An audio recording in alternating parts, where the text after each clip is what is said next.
Shalom, selamat malam Bapak Ibu, Saudara-saudari yang terkasih di dalam Tuhan kita Yesus Kristus. Puji syukur kepada Tuhan karena pada malam ini kita masih diberi kesehatan walaupun kita masih menghadapi situasi pandemi ini. Bapak Ibu, Saudara-saudari, mari kita siapkan hati dan pikiran kita untuk memuji dan menyembah padanya. Ibadah malam ini akan dipimpin oleh Bapak Pendeta Jimmy H. Kairot. Bapak Ibu Saudara-saudara yang dikasihi Tuhan Yesus, marilah kita menghadap Tuhan. Mari berdiri menyambut firman Tuhan yang hadir di antara kita. Kita menyanyi dalam Kidung Jemaat 281 ayat 1 dan 3. Segala benua dan langit penuh.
Tuhan, mari kita berdoa.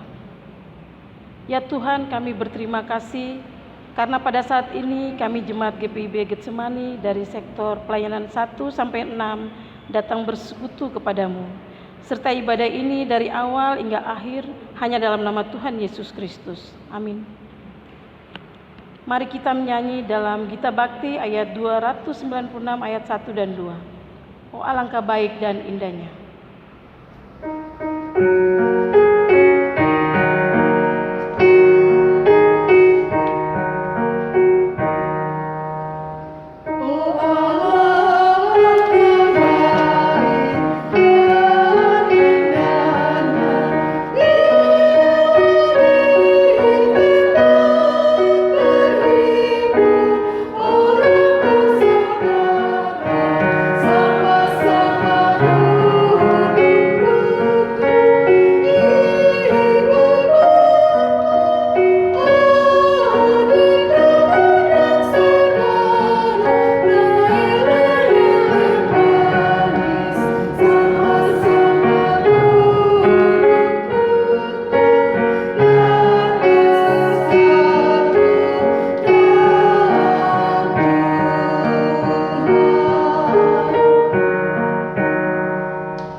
Jemaat kekasih Tuhan, kita akan masuk di dalam pemberitaan firman Tuhan pada hari Rabu ini. Pembacaan akan terambil dari kitab Perjanjian Baru, Kisah Para Rasul pasal 10 pada ayat yang ke-34 sampai ayat yang ke-43. Sebelumnya mari kita satu dalam doa, kita mohon pimpinan dan penyertaan Tuhan dalam kuasa Roh Kudus. Kita berdoa. Bapa di surga, kami boleh bersyukur kembali karena kesetiaan-Mu yang menyapa kami melalui firman di tengah-tengah keluarga, melalui persekutuan kami. Hari ini kami mau belajar tentang persekutuan kebangsaan, terkait dengan apa yang boleh Engkau inginkan agar kami ada dalam satu kesatuan sebagai umat-Mu. Berfirmanlah bagi kami ya Tuhan, kami semua sedia bersama untuk mendengar dan melakukan firman-Mu. Amin. Umat Tuhan, mari kita berdiri untuk mengikuti pembacaan Alkitab sebagaimana terambil dalam kitab Kisah Para Rasul pasal 10 pada ayat 34 sampai ayat yang ke-43. Demikian firman Tuhan. Lalu mulailah Petrus berbicara, katanya, "Sesungguhnya aku telah mengerti bahwa Allah tidak membedakan orang. Setiap orang dari bangsa manapun yang takut akan Dia dan yang mengamalkan kebenaran berkenan kepadanya. Itulah firman yang Ia suruh sampaikan kepada orang-orang Israel, yaitu firman yang memberitakan damai sejahtera oleh Yesus Kristus yang adalah Tuhan dari semua orang. Kamu tahu tentang segala sesuatu yang terjadi di seluruh tanah Yudea, mulai dari Galilea, sesudah baptisan yang diberitakan oleh Yohanes, yaitu tentang Yesus dari Nazaret. Bagaimana Allah mengurapi Dia dengan Roh Kudus dan kuat kuasa, Dia yang berjalan berkeliling sambil berbuat baik dan menyembuhkan semua orang yang dikuasai iblis, sebab Allah menyertai Dia. Dan kami adalah saksi dari segala sesuatu yang diperbuatnya di tanah Yudea maupun di Yerusalem, dan mereka telah membunuh Dia dan menggantung Dia pada kayu salib. Yesus itu telah dibangkitkan Allah pada hari yang ketiga, dan Allah berkenan bahwa Ia menampakkan diri bukan kepada seluruh bangsa, tetapi kepada saksi-saksi yang sebelumnya telah ditunjuk oleh Allah, yaitu kepada kami yang telah makan dan minum bersama-sama dengan Dia setelah Ia bangkit dari antara orang mati.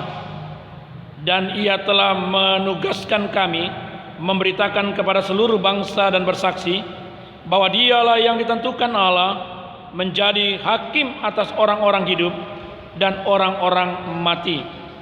Tentang Dialah semua nabi bersaksi bahwa barang siapa percaya kepadanya, ia akan mendapat pengampunan dosa oleh karena namanya.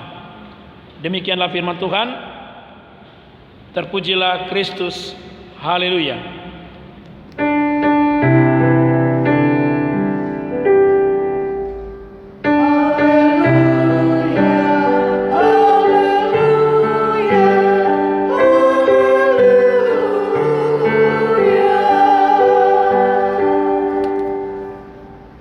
Jemaat Tuhan, kami persilakan duduk kembali.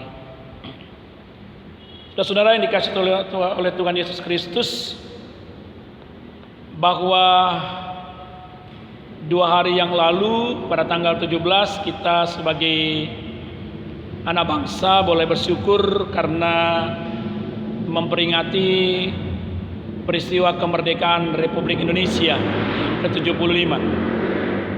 Saudara kekasih Tuhan Yesus Kristus, bahwa makna kemerdekaan adalah juga terkait dengan bagaimana kita bersama dalam wawasan sebagai negara kesatuan Republik Indonesia boleh menyatu dalam keberagaman yang ada. Bapak dan saudara-saudari, karena itu pada bagian firman Tuhan kita pada hari ini yang terkait dengan keberadaan Petrus dalam perjumpaannya dengan Cornelius menjadi menarik bagi kita dalam suasana kemerdekaan ini, karena yang pasti bahwa apa yang mau disampaikan oleh Petrus sebagaimana dikatakan di ayat yang ke-34, sesungguhnya aku telah mengerti bahwa Allah tidak membedakan orang. Itu menjadi titik tolak dari suatu proses pemberitaan firman Tuhan yang tidak hanya terpusat pada kalangan Yahudi, tetapi yang mulai merambah kepada seluruh bangsa. Nah, saudara-saudara kekasih Tuhan Yesus Kristus, memang ini bisa dikatakan sebagai tonggak penting dari perjalanan sejarah gereja. Ya, ketika gereja sudah mau menyatakan pemberitaan kepada bangsa-bangsa lain, kepada seluruh umat manusia, Petrus di dalam cerita ini memang dikisahkan menumpang. Kalau Bapak Ibu membaca dari ayat 1 dan seterusnya, di satu rumah seorang yang bernama Simon. Ini bukan karena Petrus lalu ada Simon jadi Simon Petrus, bukan, Simon yang lain. Seorang yang mengalami penyakit kulit. Secara tradisi keyahudian ini sesuatu yang najis. Karena jangankan tinggal berbicara dengan seorang yang berpenyakit kulit itu dianggap najis. Nah, Bapak Ibu, tetapi Petrus menumpang di rumah itu. Nah, Bapak Ibu dan saudara-saudari, latar belakang Petrus seorang Yahudi, bahwa dia dididik dalam pemisahan yang jelas antara halal dan haram, yang najis dan yang tentunya tidak najis. Bukan hanya persoalan menyangkut makanan, tetapi juga dalam perjumpaan dengan orang lain. Saudara, bahwa Yahudi mengenal apa yang namanya kafir. Ya. Artinya bahwa mereka tidak hidup dalam Tuhan, dalam pemahaman keyahudian. Nah, tetapi saudara-saudara kekasih Tuhan Yesus Kristus, apa yang coba untuk disajikan oleh firman Tuhan hari ini mau mengatakan bahwa Petrus diajar benar-benar sebagai pemberita kebenaran firman Tuhan yang hidup, yang tidak membatasi kehidupan dalam kebersamaan, yang menembus batasan itu, mau mengajarkan tentang bagaimana menerima kehidupan dalam kebersamaan. Bahwa sebagaimana dikatakan dengan jelas, kalau Bapak Ibu baca di ayat-ayat sebelumnya, bagaimana melalui penglihatan yang dialami oleh Petrus, suatu penampakan yang jelas. Tampaklah olehnya langit terbuka dan turunlah suatu benda berbentuk kain lebar yang berada pada keempat sudutnya, yang diturunkan ke tanah. Ya. Di dalamnya terdapat berbagai jenis binatang berkaki empat, binatang menjalar dan burung. Ayat 11 sampai dan 12 bacaan kita sebelumnya. Mau memberikan satu gambaran bahwa nanti kita menemukan kenyataan bahwa Petrus mengatakan dia tidak layak karena itu najis memakan daging atau makanan yang tidak ditahirkan. Tetapi bagi Tuhan katakan bahwa ya jelas apa yang benar-benar dikehendaki oleh Tuhan, sesuatu yang halal, sesuatu yang tahir, sesuatu yang bisa dimakan dan bisa benar-benar tetap memberikan kehidupan. Nah, ini menjadi sesuatu gambaran pertama yang dialami oleh Petrus. Nah, yang kedua, Bapak Ibu dan saudara-saudari, dalam perjumpaannya dengan Kornelius. Ada hal yang menarik kekasih Tuhan Yesus Kristus. Beda sekali Petrus dan Kornelius. Petrus orang Yahudi dan Kornelius adalah orang Roma. Ya. Dari segi sosial politik, ya, posisi mereka berseberangan, bahkan mungkin bermusuhan. Di sisi lain, status Petrus orang biasa, orang awam. Tapi Kornelius adalah seorang pimpinan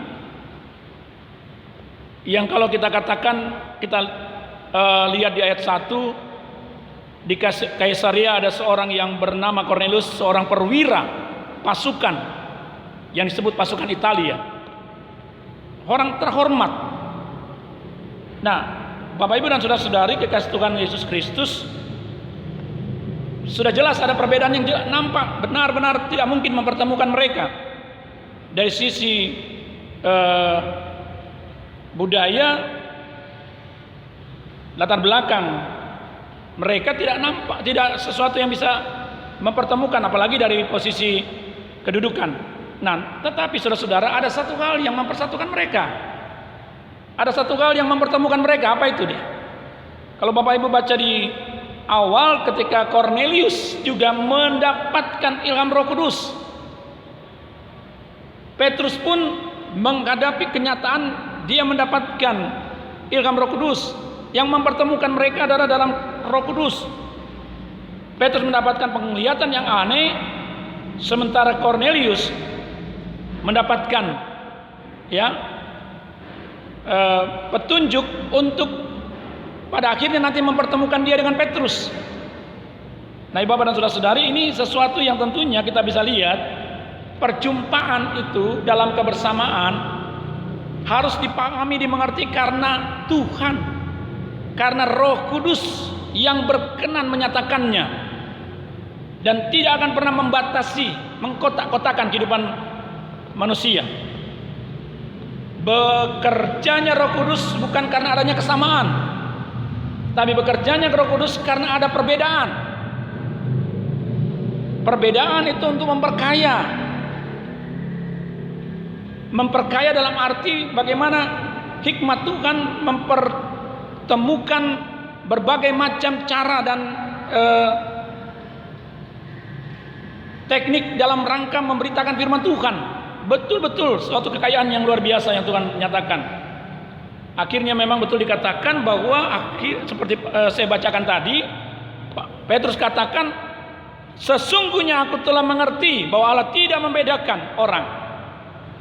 Nah, saudara-saudara kekasih Tuhan Yesus Kristus, dari apa yang disajikan oleh firman Tuhan ini dalam memaknai sekali lagi suasana kemerdekaan Republik Indonesia ini, ya, mari kita coba lihat dalam konteks kita, dalam keberadaan kita.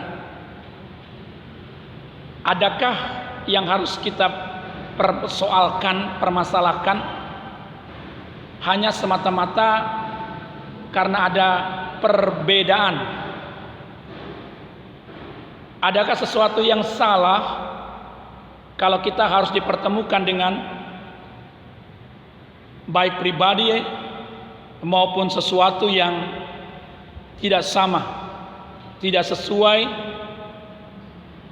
tidak seperti apa yang kita inginkan? Bapak Ibu dan saudara-saudari kekasih Tuhan Yesus Kristus, saya mengingatkan kembali apa yang Petrus katakan. Sesungguhnya aku telah mengerti bahwa Allah tidak membedakan orang. Setiap orang dari bangsa manapun yang takut akan Dia dan yang mengamalkan kebenaran berkenan kepadanya. Ini artinya Bapak Ibu dan saudara-saudari, mungkin kita berkata, Pak Pendeta, mereka belum kenal Tuhan, mereka belum percaya Yesus. Mungkinkah Allah berkenan? Saudara-saudara, firman ini ditujukan kepada kita yang percaya, kepada kita yang tahu tentang kehendak Allah. Jangan dulu berbicara tentang mereka yang tidak kenal dan tidak percaya. Tapi dalam pemahaman yang benar, kita yang percaya ini harus tahu bahwa Allah berkenan juga untuk mereka, supaya mereka nanti percaya. Soal apakah nanti kenyataannya bahwa dia diterima atau tidak, atau selamat atau tidak, itu kan bukan apa yang kita boleh katakan. Tetapi yang Allah inginkan lewat firman ini sebenarnya tidak ada sesuatu yang boleh dianggap sebagai haram atau najis atau kafir dalam apa yang kita mengerti lewat pengorbanan Tuhan kita Yesus Kristus. Semua perbedaan dan pembatasan hidup itu sebenarnya adalah sesuatu yang tidak lagi berlaku.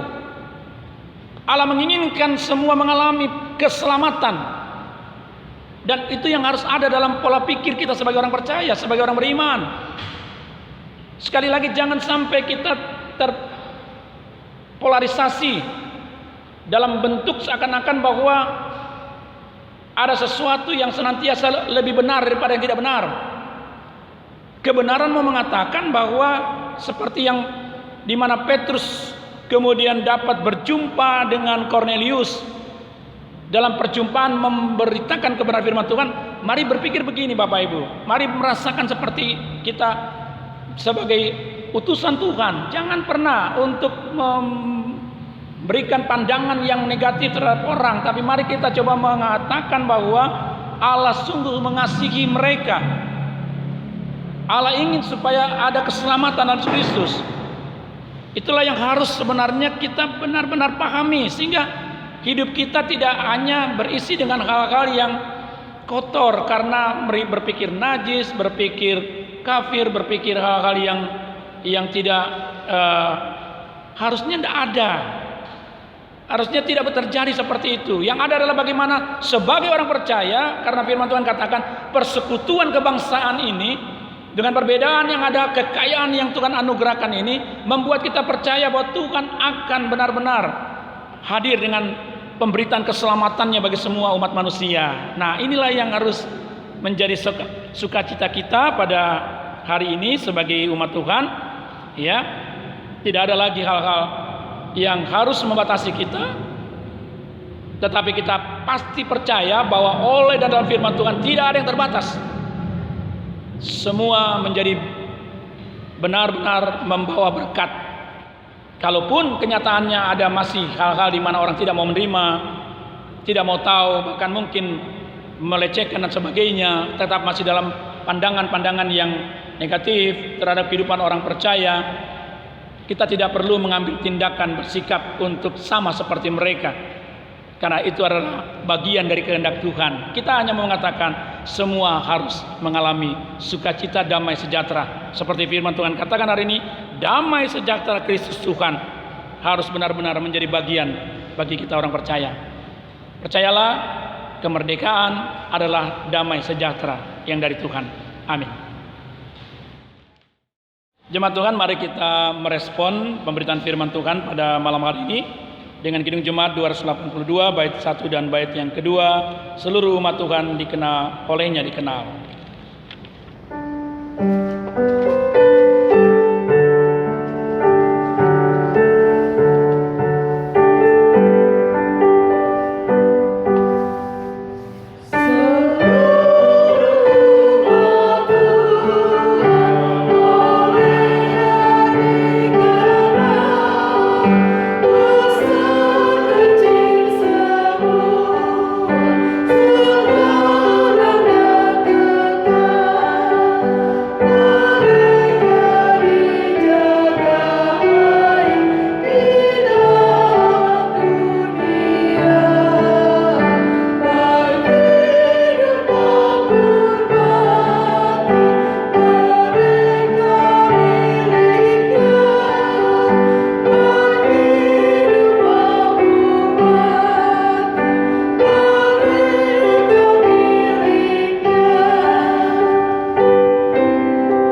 Firman Tuhan, mari kita satu dalam doa.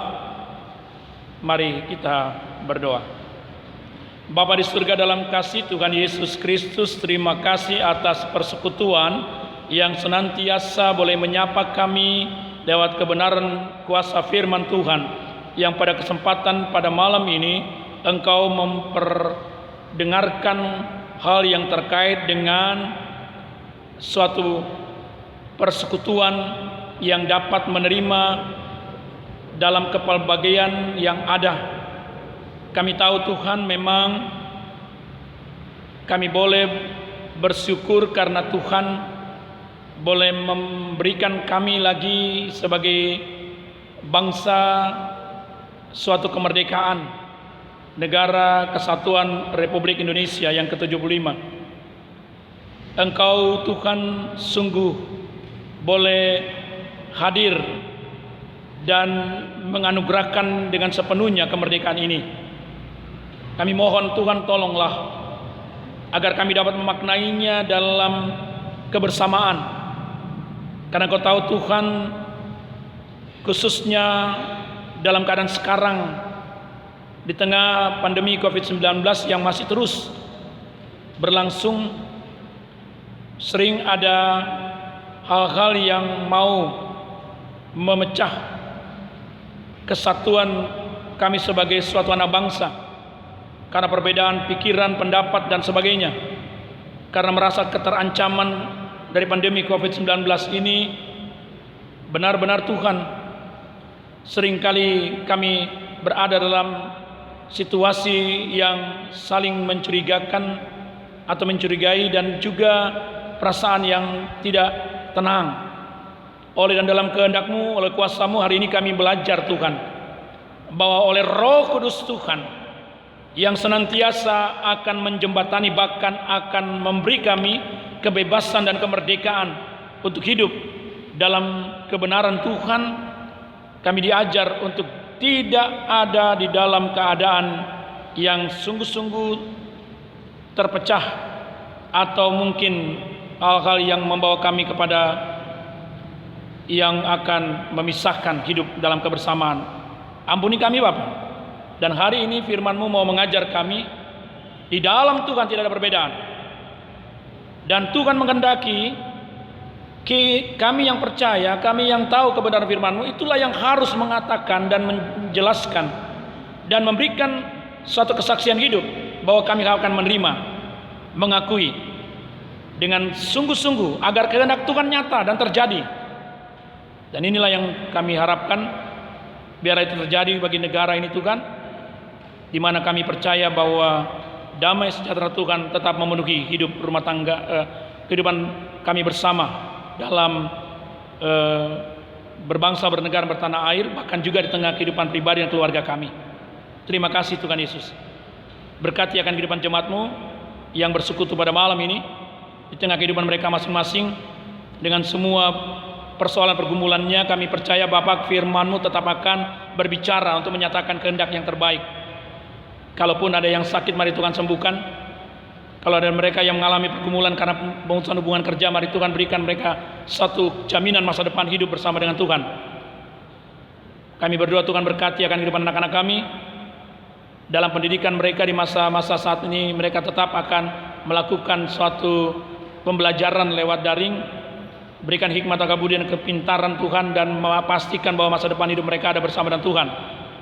Demikian juga dengan seluruh jemaat-Mu, khususnya orang-orang tua kami, agar mereka tetap mengalami pemulihan di dalam Tuhan di usianya yang lanjut, supaya mereka tetap menjadi saksi bagi kebesaran nama Tuhan yang menyertai hidup mereka sampai di usia lanjut mereka.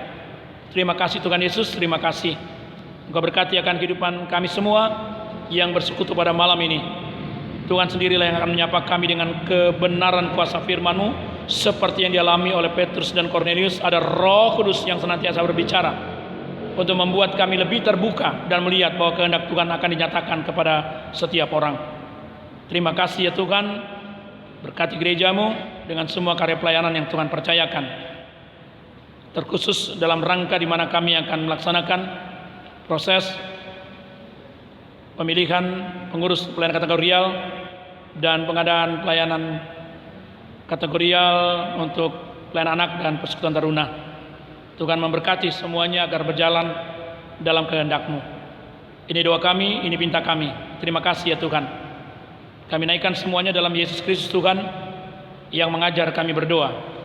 Bapa kami di surga, dikuduskanlah nama-Mu. Datanglah kerajaan-Mu. Jadilah kehendak-Mu di bumi seperti di surga. Berikanlah kami pada hari ini makanan kami yang secukupnya, dan ampunilah kami akan kesalahan kami, seperti kami juga mengampuni orang yang bersalah kepada kami. Dan janganlah membawa kami dalam pencobaan, tetapi lepaskanlah kami daripada yang jahat.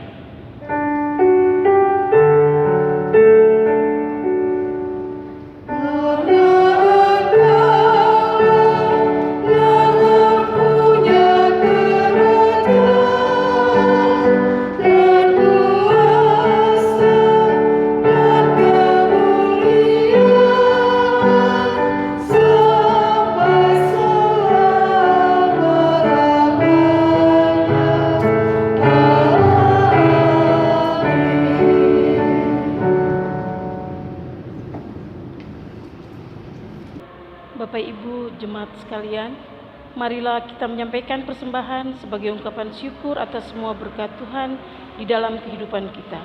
Mari kita menyanyi dalam Gita Bakti 84 ayat 1 dan 2. Inilah ungkapan syukurku.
Mari kita masuk dalam doa persembahan. Jemaat dipersilakan berdiri. Kembali kami datang kepadamu Tuhan, karena firman yang sudah kami dengarkan, biarlah menjadi berkat di dalam rumah tangga kami. Kami mohon Tuhan berkati bagi yang akan memberi dan yang juga belum sempat memberi. Biarlah pelayanan di rumah tangga kami masing-masing di dalam nama Tuhan Yesus, kami akan memberikan persembahan kami yang terbaik. Haleluya, amin. Jemaat tetap berdiri. Jemaat Tuhan, masukilah kehidupanmu sehari-hari dan lakukanlah firman Tuhan yang sudah kamu dengar. Mari kita naikkan pujian Kidung Jemaat 341 bait 1 dan 3, kuasamu dan namamu lah.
Firman Tuhan, arahkan hati dan pikiran pada Tuhan dan terimalah berkat-Nya. Kasih karunia dan damai sejahtera dari Allah Bapa kita dan dari Tuhan Yesus Kristus dalam persekutuan dengan Roh Kudus menyertai kita semua sekarang ini dan kekal selama-lamanya.